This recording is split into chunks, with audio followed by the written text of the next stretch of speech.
Buen día a todos, mi nombre es Jaime Rodríguez, soy neurólogo de la Fundación Santa Fe de Bogotá y de parte del Centro de Ataque Cerebrovascular traemos esta presentación con el fin de hacer un repaso a la escala de Rankin modificada. Como breve introducción, la escala Rankin fue creada por John Rankin en 1957 con el fin de medir la discapacidad posterior a un ataque cerebrovascular. Inicialmente era una escala que solamente iba de 1 a 5, sin embargo, en los años 80 fue modificada agregándole los puntajes de 0 y de 6, creando así la escala de ranking modificada de 7 puntos que conocemos hoy en día. A mayor puntaje es mayor la discapacidad, empezando en 0 en un paciente sin síntomas y ninguna discapacidad, hasta un puntaje de 6 que es la muerte. Hay que tener en cuenta que también se puede medir la discapacidad previa al ACV, a esto se le llama el ranking basal. La calificación va a depender de todas las enfermedades o comorbilidades del paciente previo al ACV, es decir, si el paciente tenía, por ejemplo, una patología ortopédica, cardíaca, alguna otra patología neurológica, se deben tener estas en cuenta para medir la calificación del ranking basal debido a la discapacidad que estas patologías le causan al paciente. Hay que tener en cuenta que en el contexto de un ACV agudo en urgencias es posible que uno no pueda tener la información completa por parte del paciente, por eso se recomienda indagar a los acompañantes y eventualmente revisar las historias clínicas previas si están disponibles. Aquí sugerimos algunas preguntas que se puede usar para la valoración inicial del ranking basal. Por ejemplo, preguntar cómo era usted antes del ACV, qué tan independiente era usted, hay alguna actividad que usted haya dejado de hacer o en la cual usted necesite ayuda debido a sus enfermedades, o tiene un antecedente o condición que afecte su funcionamiento. ¿Con quién se debe volver a calcular posterior a una ACV para determinar qué tanta discapacidad queda secundaria al evento? Lo ideal es hacer seguimientos del nivel de discapacidad y de recuperación a lo largo del tiempo. Dado que muchos pacientes van a subestimar las limitaciones, también se recomienda que se verifique la información con por lo menos un acompañante o familiar que viva con él. Algunas de las preguntas que se pueden usar para la valoración del ranking post-ACV van a ser: ¿hasta qué punto se ha recuperado usted de su ACV? ¿Ha podido volver a realizar las actividades que realizaba antes del ACV? ¿Ha tenido que cambiar sus estudios, su trabajo o cualquiera de sus responsabilidades familiares, sociales o hobbies? ¿Cómo le va con las actividades diarias como bañarse, vestirse, comer e ir al baño? ¿Y cuáles otras condiciones presenta y cómo estas afectan sus actividades diarias?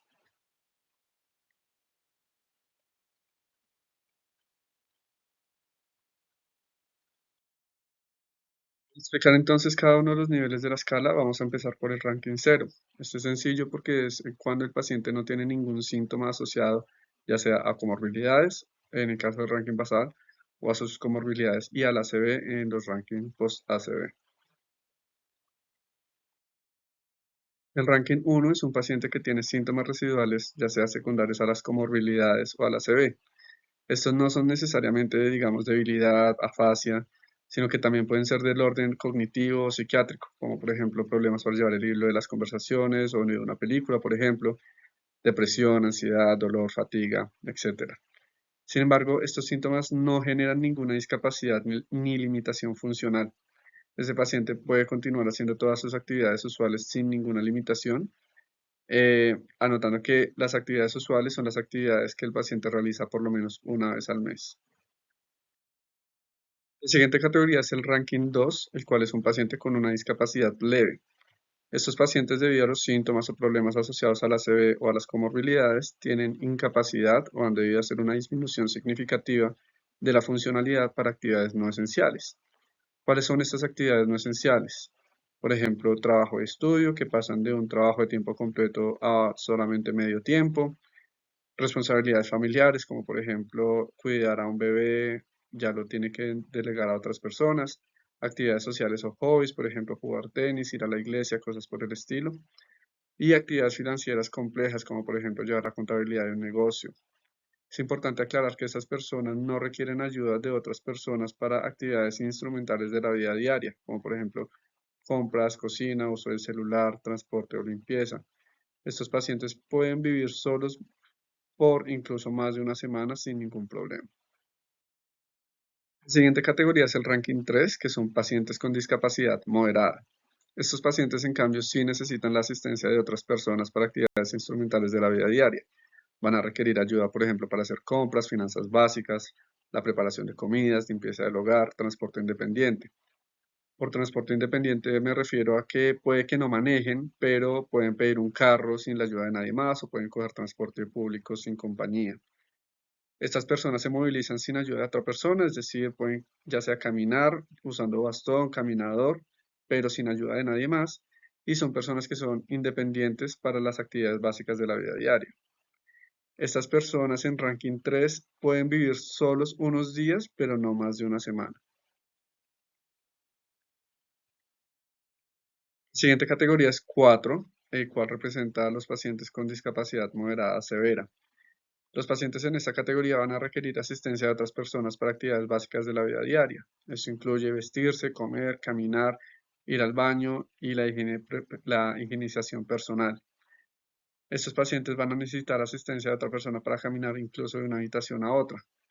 Estos pacientes se pueden quedar solos por unas horas al día, pero no es seguro que se queden solos por un día o más.